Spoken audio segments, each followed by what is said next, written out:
Dear students, our topic is explanation of concept of dominance. Dominance के concept को इस topic के अंदर एक्सप्लेन करेंगे. एनी कैरेक्टर यानी अभी तक हमने पढ़ा है कि dominant character is express in F1 generation and F2 generation, but जो रिसेसिव ट्रेट है या करेक्टर है वो F1 जनरेशन में शो नहीं होता है. तो डोमिनेंस एक्सप्रेशन को समझाने के लिए हम एक एग्जांपल लेंगे.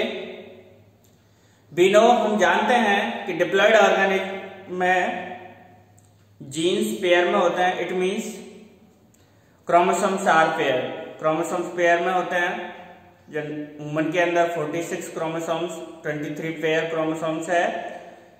तो डिप्लॉयड ऑर्गेनिज्म के अंदर जो क्रोमोसोम्स है जीन्स है वो पेयर में पाए जाते हैं. Genes are pair. Diploid organism में जीन्स पेयर में पाए जाते हैं. यूं कह सकते हैं कि ट्रेट या करेक्टर की इंफॉर्मेशन किसके पास होती है? जीन. और जीन्स के पास पेयर में एलिन्स होते हैं. मूल रूप से यही allele, these alleles contain all information. तो जीन्स रहते हैं वो पेयर में रहते हैं, इनके एलिन्स भी पेयर में रहते हैं. तो ये पेयर है, ये मूल रूप से ट्रेट की इंफॉर्मेशन को कंटेंट रखते हैं, अपने पास रखते हैं. और यही एलिन्स, दीज एलिन्स शो या एक्सप्रेशन ट्रेट या character. Any trait are dominant या रिसेसिव. कौन सा ट्रेट रिसेसिव होगा और कौन सा डोमिनेंट होगा, ये इंफॉर्मेशन एलिन्स के पास रहती है. तो जनरली किसी भी करेक्टर्स के जो एलिन्स रहते हैं उनमें some are dominant and some are recessive. कुछ डोमिनेंट रहते हैं और कुछ रिसेसिव रहते हैं. इन्हीं जीन्स के अंदर इंफॉर्मेशन रहती है जो कि किसी पर्टिकुलर ट्रेट को एक्सप्रेस करते हैं. जीन्स के अंदर एलिन्स पाए जाते हैं और उन एलिन्स के अंदर ही उस ट्रेट की इंफॉर्मेशन होती है. फॉर एग्जाम्पल हम प्रोडक्शन ऑफ एंजाइम का एक एग्जाम्पल लेते हैं कि एंजाइम का जो प्रोडक्शन है वो किस पर डिपेंड करता है? एलिन्स की इंफॉर्मेशन पर. कौन सा एंजाइम प्रोड्यूस होगा, ये रिलेटेड एलिन्स में इंफॉर्मेशन होगी. एंजाइम प्रोडक्ट्स होगा या नहीं होगा ये किस पर डिपेंड करेगा? एलिन्स पर डिपेंड करेगा. डिप्लॉयड ऑर्गेनिज्म में टू पेयर, जीन्स के टू पेयर्स होते हैं. यूं कह सकते हैं एलिन्स पेयर में पाया जाता है. टाल और डार्फ, ये टर्म में टी, कैपिटल टी और स्मॉल टी एलिन्स को रिप्रेजेंट करती है. सिमिलर होमोजाइगस एलिन्स में बोथ एलिन्स आर सिमिलर. दोनों एलिन्स सिमिलर रहते हैं और उनके अंदर कंटेंट इंफॉर्मेशन भी सेम होती है. But in heterozygous alleles F1 generation के अंदर जनरली एलिन्स हेटेरोजाइगस फॉर्म में रहते हैं. मे बी डिफरेंस, उनमें से एक एलिन्स में डिफरेंस या चेंजेज हो जाता है. आगे हम चैप्टर में पढ़ेंगे. गैमेट फॉर्मेशन के दौरान मियोसिस की प्रोसेस के जरिए जीन्स में चेंजेज आ जाते हैं. जीन्स की अदला बदली हो जाती है, इसे क्रॉसिंग ओवर कहते हैं. जीन्स के चेंजेस के कारण ही उनकी इंफॉर्मेशन में चेंजेस आ जाते हैं. इसलिए एग्जैक्ट कॉपी नहीं होते हैं किसी भी जनरेशंस में. पेरेंट्स टू ऑफस्प्रिंग उसकी एग्जैक्ट कॉपी नहीं होती है पेरेंट्स की. उसमें चेंजेस का जो मूल कारण है वो क्रॉसिंग ओवर है या एलिन्स का मॉडिफिकेशन है. जो हमारे डिसिमिलर एलिन्स रहते हैं उनमें से एक एलिन्स के मॉडिफिकेशन के कारण इस प्रकार के चेंजेस आ जाते हैं.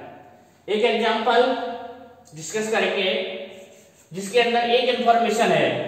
कौन सी इंफॉर्मेशन है? एक एंजाइम को प्रोडक्शन करने वाली।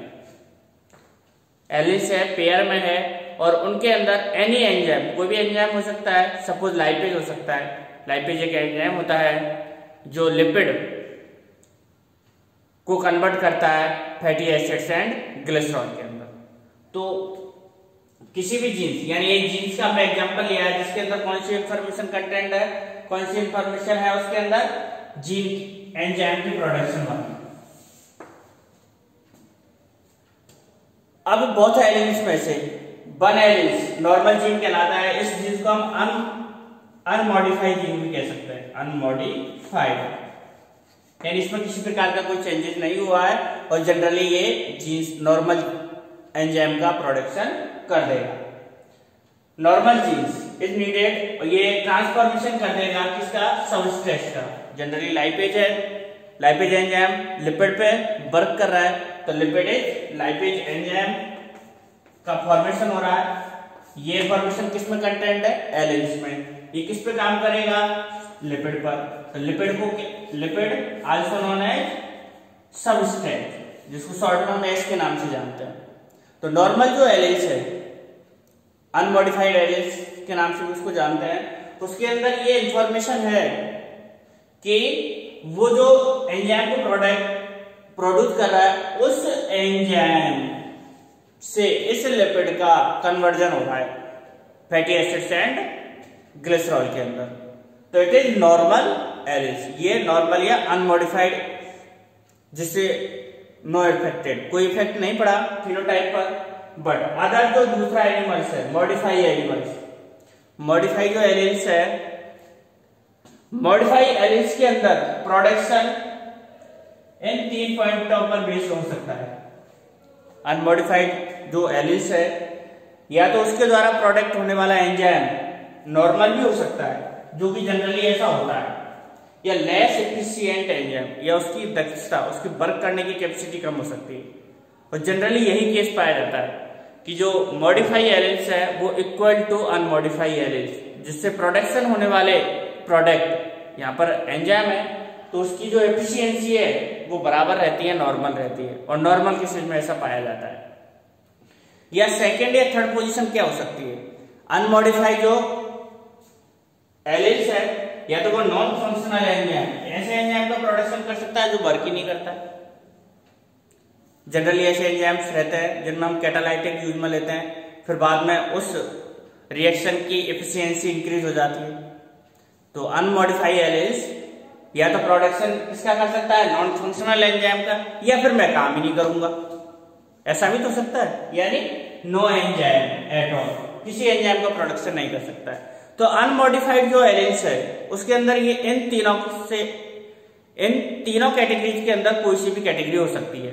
या तो वो अनमॉडिफाइड एलिन्स है वो उस एंजाइम का प्रोडक्शन करेगा जो नॉर्मल वर्क करेगा, या उसकी एफिशिएंसी थोड़ी सी कम हो जाएगी जो कि किसी कैटालाइटिक की प्रेजेंसी में प्रॉपर वर्क करेगा।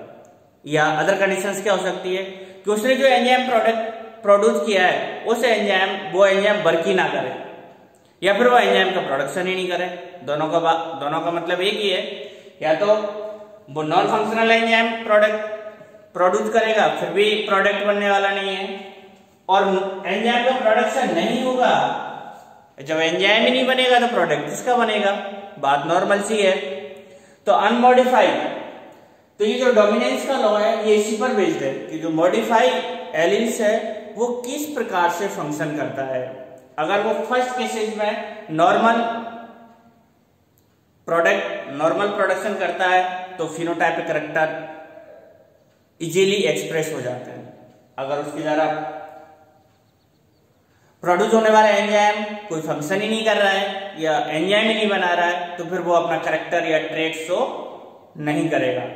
तो फर्स्ट कंडीशन में जो मॉडिफाई एलिन्स है वो इक्वल टू अनमॉडिफाई एलिन्स।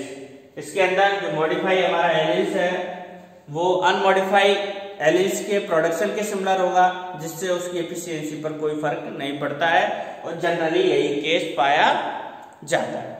बट सेकंड और थर्ड पोजीशन में इन दिस कंडीशन क्या होगा कि जो मॉडिफाई एलिल्स है, मॉडिफाई एलिल्स है, जो एलिल्स मॉडिफाई हुआ है गैमेट फॉर्मेशन के दौरान क्रॉसिंग ओवर की प्रोसेस के जरिए, वो जो एंजाइम का प्रोडक्शन कर रहा है या एंजाइम ही प्रोड्यूस नहीं कर रहा है, उसका जनरली जो ट्रेट रहता है वो कहलाता है रिसेसिव ट्रेट।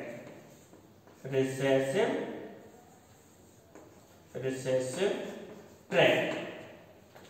तो सेकंड और थर्ड कंडीशन रिसेसिव ट्रेट की कहलाती है, जिसमें एलिल्स के द्वारा प्रोड्यूस एंजाइम या तो फंक्शन ही नहीं करेगा, नॉन फंक्शनल एंजाइम होगा, या फिर एंजाइम का प्रोडक्शन नहीं होगा।